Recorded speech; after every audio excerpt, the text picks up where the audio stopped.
It's all right to clap. You act hesitant. It's all right. My name is Andrea Smith. I have the privilege of being the pastor here, and we're really grateful if today is your first time or if you're newer to the West community that you chose to be here. For those of you who come often, we're really grateful for you as well. Those of you who are in our online worshiping community this morning, we're grateful for you. Those of you listening to the podcast throughout the week or on YouTube. We are starting a new message series this morning, and it's about grief. So I'll just go ahead and let you know it's not a real peppy kind of day. I don't anticipate a lot of laughter and lightheartedness in the message. However, about a year ago in the life of the West community, we had 5 individuals who had tremendous loss within about 3 weeks, and it was a little overwhelming. And in talking with these folks and others, grief is something that we don't like to talk about because it makes us uncomfortable. If we're the ones in grief, we're trying to navigate that. If we have those that we love in grief, we don't know how to navigate it, and we just want to fix it and make it better. And so over the next 3 weeks, we're going to talk about that. Today, we're just going to talk about what grief is. Next week, we're going to talk about grief being the middle way. And the third week, we're going to talk about being a companion with one another through grief. Grief is all throughout Scripture, and we have models of how we can process it and deal with it. And so hopefully, you'll find meaning in the series. Starting tomorrow, we have daily meditations that are going to go along with this message. If you're not going through grief right now, then that is something that we're really happy about for you. Odds are you might know someone that is. And so hopefully you can take away some things from this message to help them, or you can always forward the devotions and the emails to them. Hopefully they'll have some just really deep wisdom to help them walk through this space in their life. So it's going to be a little heavy. I apologize for that, but we also think it's really important. So thanks for being here for that. Now, to totally change the temperature in the room, how many of you are going to watch the Super Bowl? Will you clap? How many of you could care less about the Super Bowl? All right. How many of you are pulling for the Chiefs? Wow, okay. You're not in for the three-peat, I see. And how many of you are pulling for the Eagles? Okay, all right. And how many of you just want to watch the commercials? All right, I'm not even going to ask about the halftime show because we're too old. We're too old of a congregation, to be honest, to care. Truth. I mean, I wish it weren't that way, but it is. So, tonight, as you are watching the Super Bowl, over the past, we've done this thing called Stump the Pastor, and we've had you pick out something, some normal, everyday topic that you think could not ever have a spiritual point. And so tonight, I invite you during the Super Bowl to do one of 2 things, or you can do them both. Pick a commercial that you think has no point whatsoever. Like, it is pointless, there is no way we could find meaning out of that commercial. Or find a commercial that you would like to have a message built around. And periodically throughout the year, we have what's called standalone Sundays, where we're not in a series, we just do a random topic. And so we're going to pull these commercials for that. So tonight, either pick a Stump the Pastor, and you really think there's no way I can find a point in that commercial, or you think it's a really motivational commercial. And we're going to text you right before the Super Bowl starts. All you have to do is reply to that text, or you can put this number that you see on the screen in your phone. This is my work number, and you can text me the commercial that you think either is one to stump or one to find transformation in and meaning. If you're newer to West, we have a VIP tent station out front. We'd love to know that you're here and give us that information. If you're online, there's a QR code that you can scan, and we'd like to know that you are here as well. Hopefully today, by the end of today, you walk away feeling like you learned something and that your life is a little bit different because you were here. Thanks.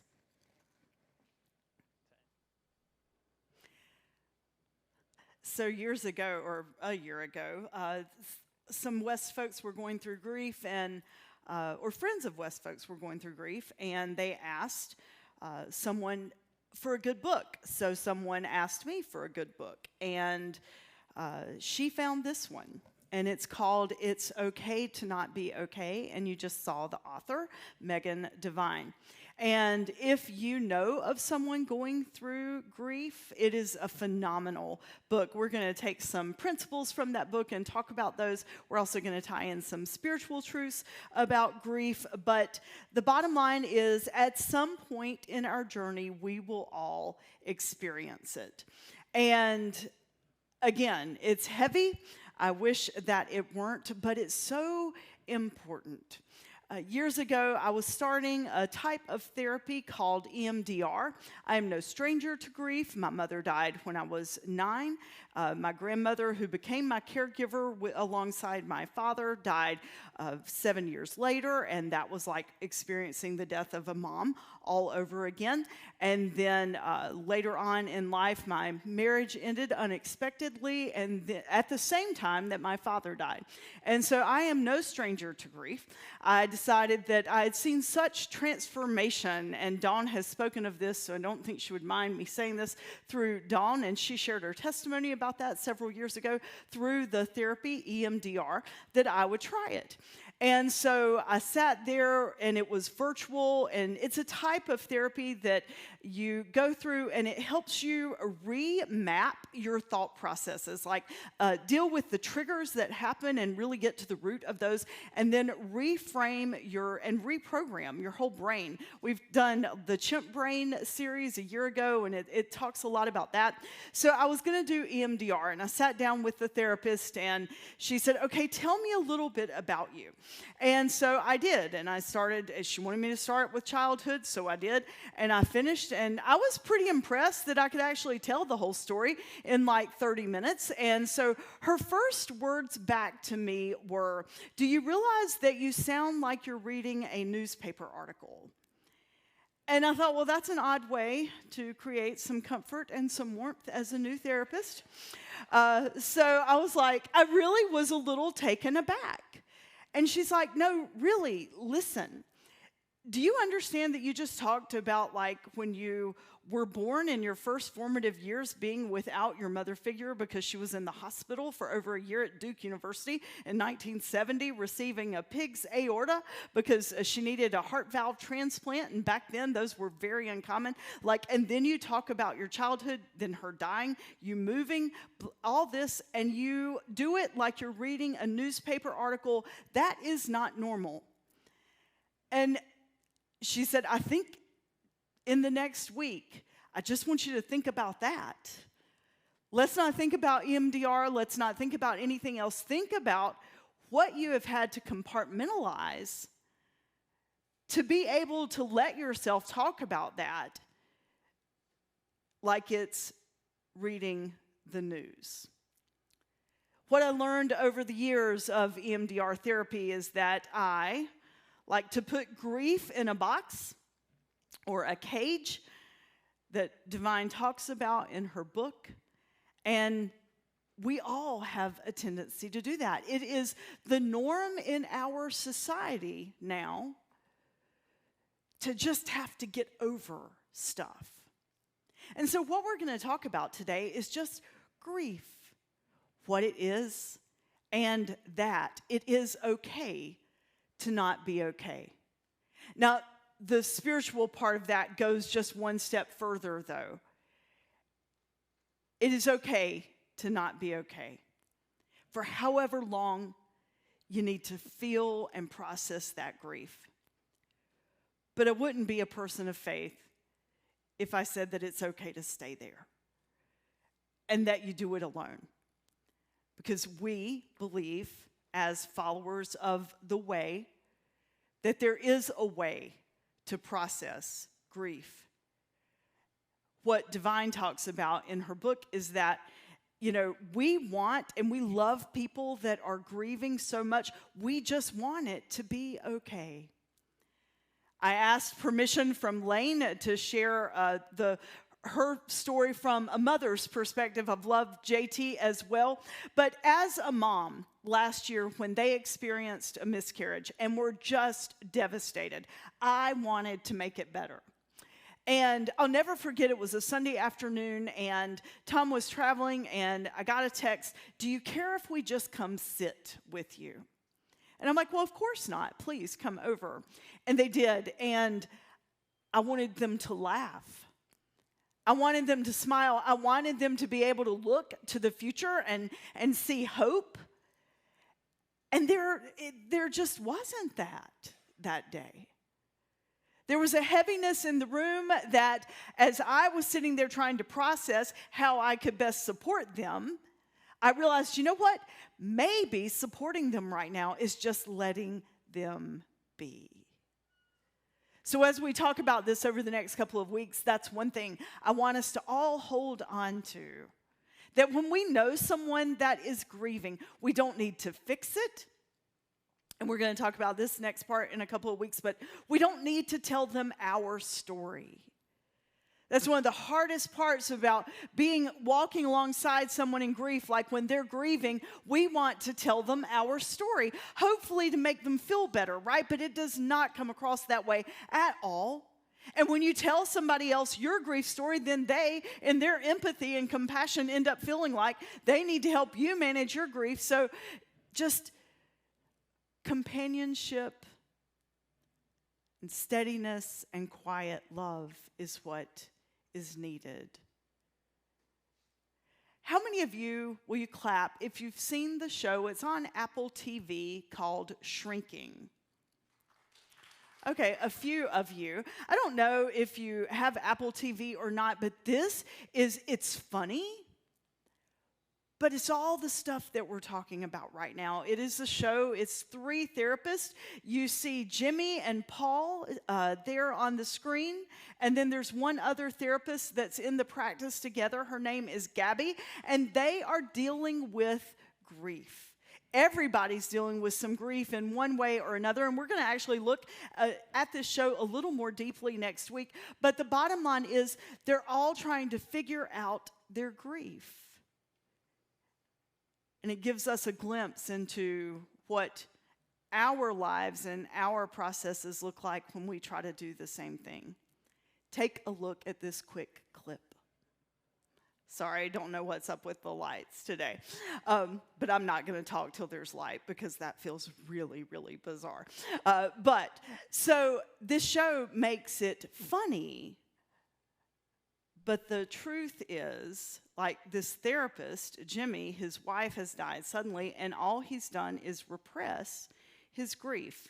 So there's a story in Scripture that the same thing actually happens to Jesus. And so I decided not to put the words on the screen because it's a lot. So I'm going to try to read pretty quickly, but I want you to hear a bigger part of this story. It's called the Lazarus death.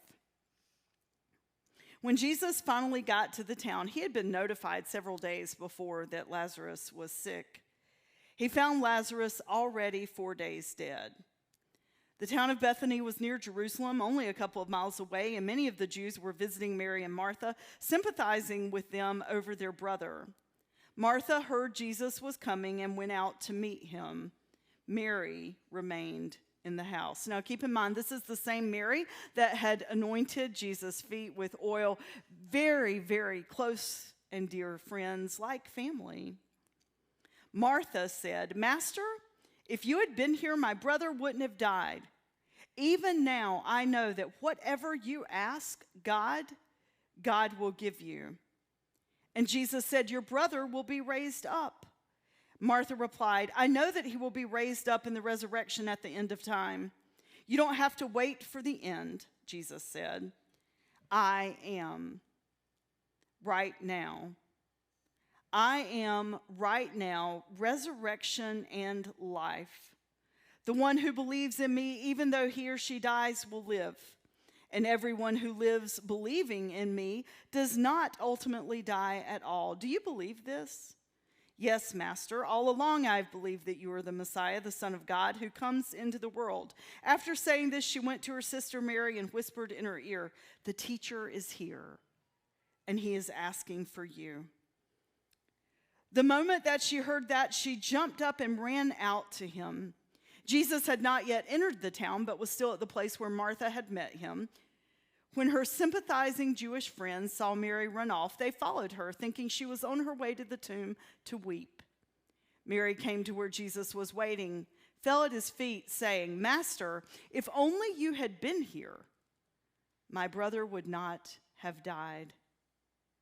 When Jesus saw her sobbing, and the Jews with her sobbing, a deep anger welled up within him. He said, "Where did you put him?"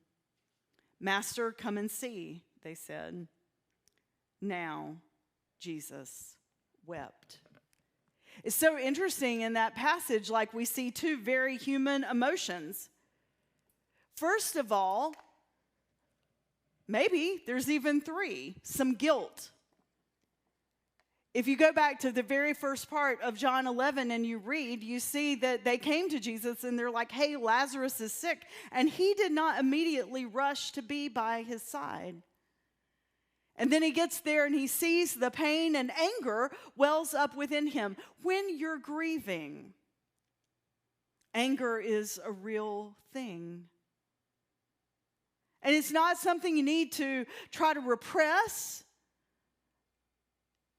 The whole point is when you experience grief, when we experience grief, to just let it be. So here Jesus is and he's angry. And then he sees Mary, whom he loves so dearly. He sees her grieve. And Jesus weeps. I want you to check out this quote from Megan Devine. "There are losses that rearrange the world. Deaths that change the way you see everything. And grief that tears everything down. Losses that rearrange the way that you see the world, and deaths that change the way that you see and experience everything. And grief that tears everything down."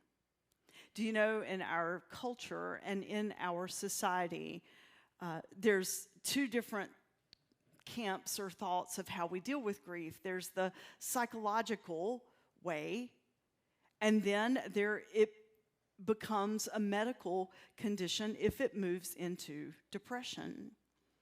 And what, based on my reading and understanding, is that if grief lasts longer than 12 weeks, it becomes a condition. If you look at that quote from Divine, you see, like, there are different griefs that we experience in our lives. And there is no such thing as a grief hierarchy. Like, everybody's grief is their own. And so for someone who loses an uncle and someone else who loses a father, there's no like grief competition, like, well, my grief is bigger or worse than your grief. And we have attributed that to be a real thing in our society. Like, there's some kind of like hierarchy. Everyone's grief is his, her, their own. And so it's okay, like John chapter 11 talks about Jesus going and being with Martha and getting angry and feeling that grief. It's okay to just let your grief be. If you read the book, It's Okay to Not Be Okay by Divine, you will see that she experiences the death of her husband. He's out swimming, was an avid swimmer, and then drowns. There's no reason for it, should not have happened in the way that it did. It was an accident. And the really powerful thing about her story is she is a therapist. She's a psychologist. And all her career, she had spent her time trying to counsel people through grief. And then it's her own. And she says in her book she's ashamed of the way that she counseled people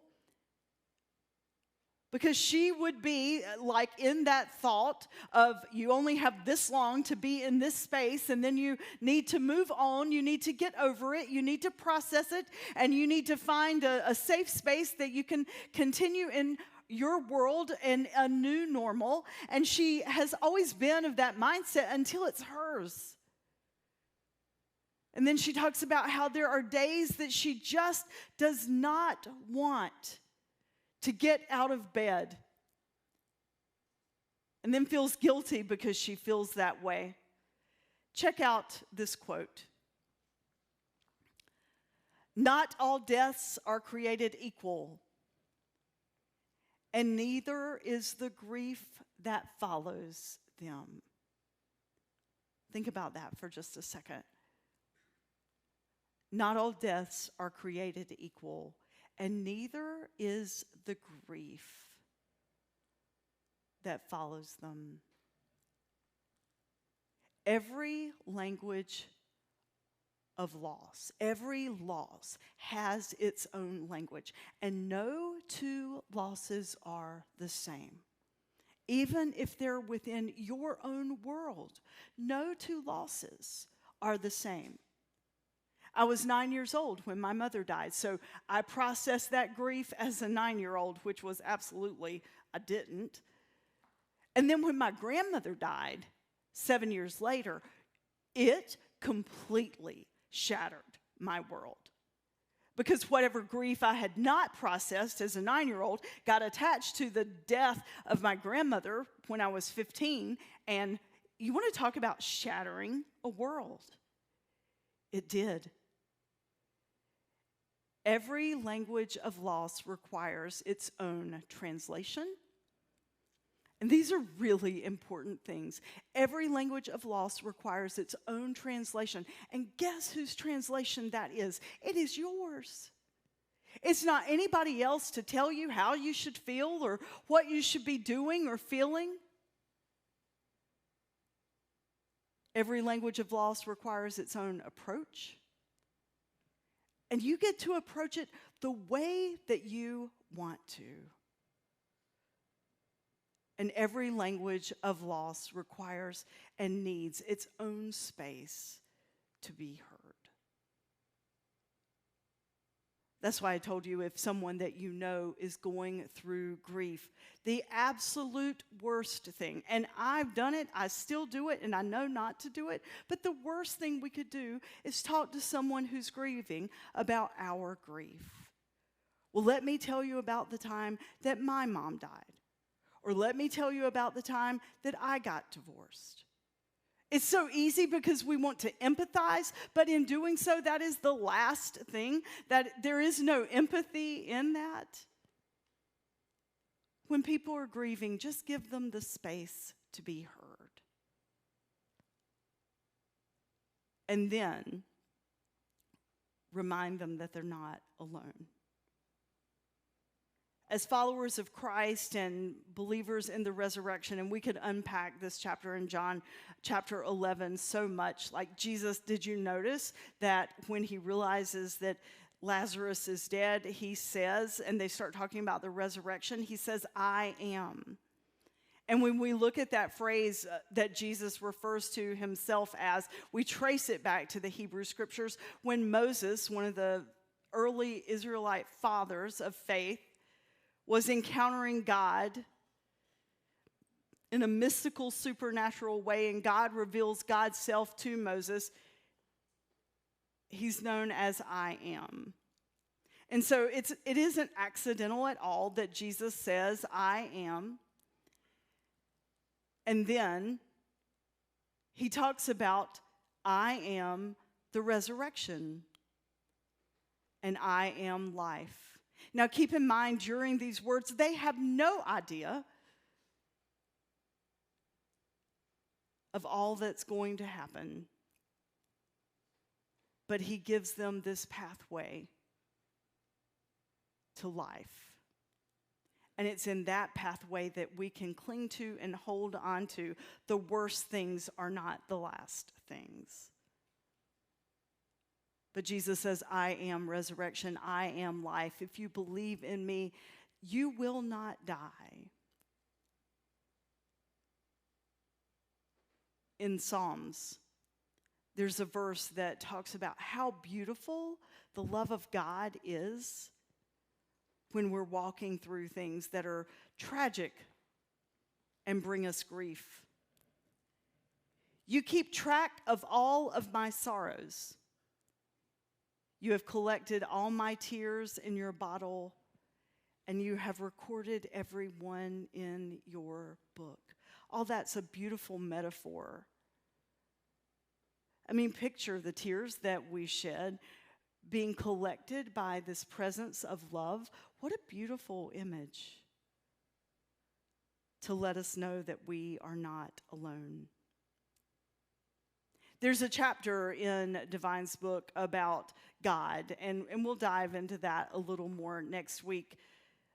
But she talks about how an understanding of God gets often in the way of people experience that grief because we say things that make no sense, like everything happens for a reason and other non-truths. There are leading theologians and philosophers that have wrestled with the very same things that we wrestle with. C.S. Lewis is one of those. In his book, he talks about the death of his wife in her 40s from cancer. And here's this man, like this brilliant theologian, and he loses his wife. And we would expect from him like some nice, pretty words that make it all better. And he has anything but. He has raw honesty. I'll write about that in one of the meditations this coming week. But he's like, I feel like, God, you've just slammed a door in my face. How could you? That's real grief. And then there's a philosopher who was also a theologian, Nicholas I will massacre his name, Wolterstorff, and he wrote Lament for a Son. His son in his 20s died tragically during a mountain climbing accident. And here's this other leader in philosophy and theology and divinity, and when he experiences this death, instead of wrapping it up in a nice little box and putting a bow on top and being like, all right, everything happens for a reason, he's like, God, why have you forsaken me? So hear that it is okay to be in a space of pain. And hear that it is okay if that space of pain does not solve itself in 3 or 4 weeks. We got to this place of thinking that grief is something to be solved in a certain time frame by a book and principles that were introduced to us by Elizabeth Kubler-Ross. She wrote a book on death and dying, and in that book she talks about the stages of grief, and she actually lays them out. And it's like 5 different stages. Let's take a look at those really quickly. Denial, anger, bargaining, depression, and acceptance. Maybe when Lazarus got sick, Jesus was in some denial. He did not go. We read that he experienced anger, and we don't see any bargaining, depression, and acceptance. When Kubler-Ross wrote this, it was after she had spent a lot of time with individuals in their grieving process. Later in her career, she explains that she regrets actually writing that book because we look at it as like stages or steps that we have to go through, and then like you get to the finish line and it's acceptance and it's supposed to be all good. We look at grief as a linear process, and it isn't. And guess what? You may not move through the stages in that order either, and you may not hit all of the stages. They are just examples of things you may feel when you grieve. She said that she regrets putting grief in that concept because what it did was it put it in a cage.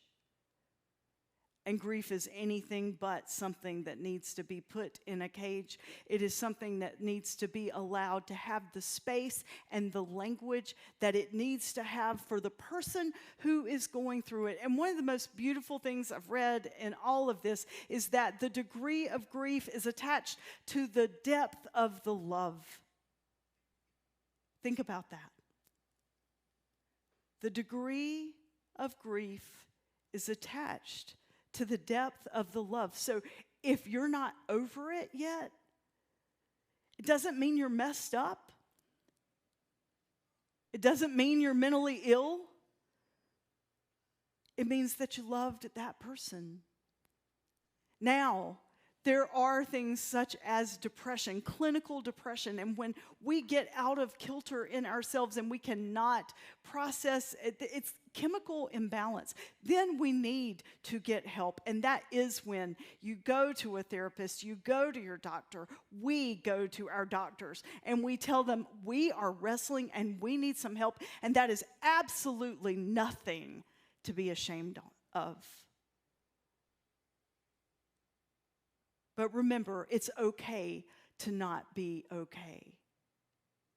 But we also say it's not okay to just stay there. You got to let yourself feel your grief. There is a sacred space for the whole story. And that's what we need to start giving one another, the permission to do and feel and be. Check out these words from the book of Ecclesiastes. There's a time for everything.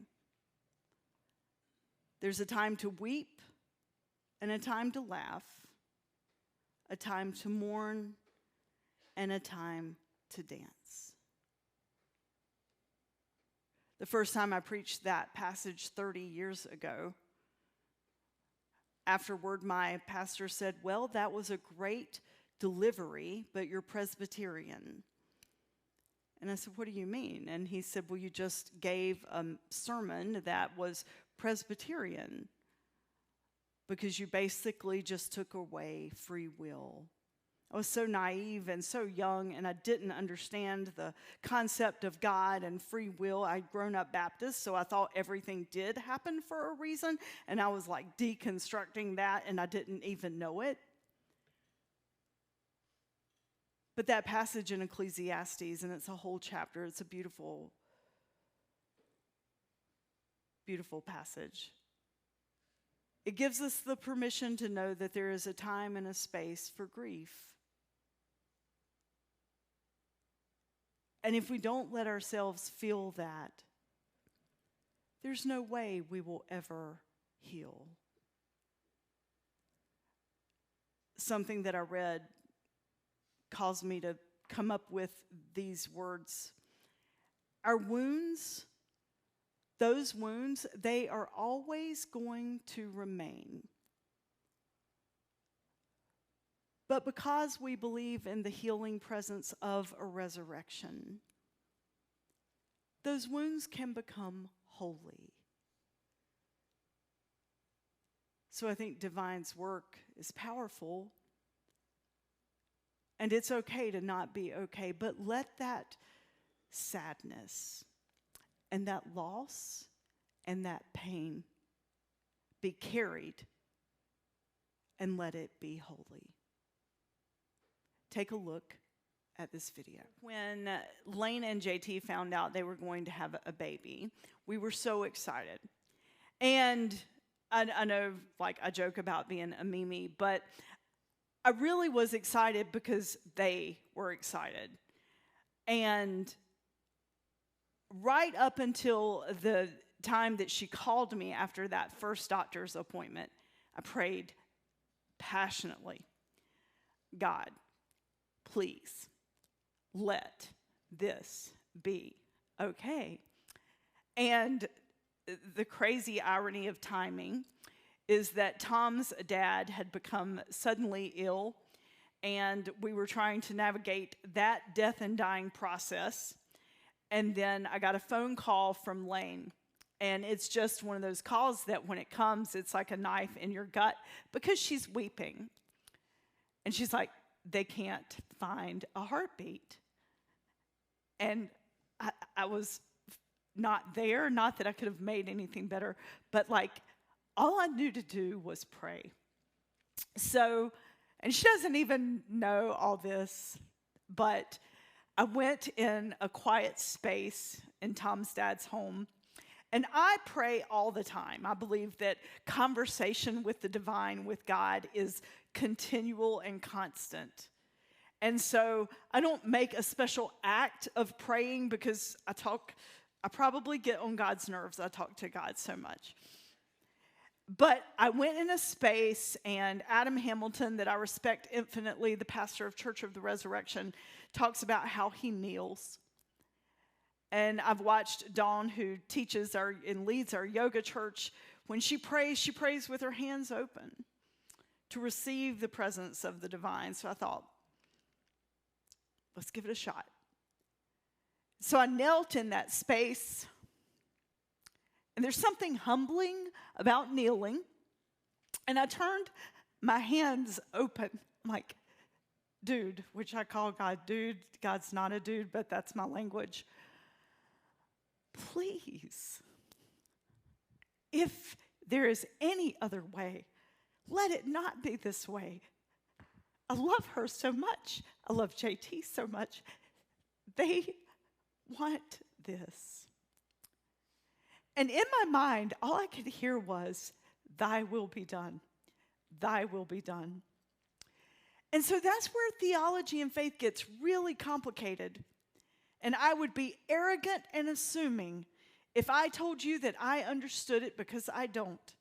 I do not believe that there is a divine being that's like a magic genie or wizard zapping us and making things happen. But the more I study quantum mechanics and all that kind of stuff, there is energy and stuff working in this world. I call that the divine. But I know we've been given free will. And just sometimes bad things happen. And this was one of those things. But I just prayed, thy will be done, because that's what I saw Jesus pray. When he said, Father, your will, not my own, when he faced his final moments. And that's what he taught his followers to say. Our God, our Father, who art in heaven, how holy is your name. Thy kingdom come, thy will be done on earth as it is in heaven. Thy will be done. We're a year later. Lane and JT and Asher have a beautiful addition to their life. Her name is Naomi. Her smile, her eyes, they just radiate beauty and peace. But I guarantee you, if you were to ask Lane and JT, does that take away their grief? They would tell you no. They still grieve. And that is okay. It is okay to not be okay. But what if we let those painful places become sacred and holy? Let us pray. Gracious God, you are a God of love, a God of peace, a God of wholeness, and a God of resurrection. Help us learn to hold our grief. Help us know that we don't have to work through it like checklist off of to-do list. And God, help us hold sacred space for those in our lives that are grieving. Let us learn how to carry our pain. because we know that you are collecting our tears, you hold us in your presence, and that you do redeem all things. Let us feel that peace and that space. Thy will be done. I invite you to stay in a state of prayer as our team sings.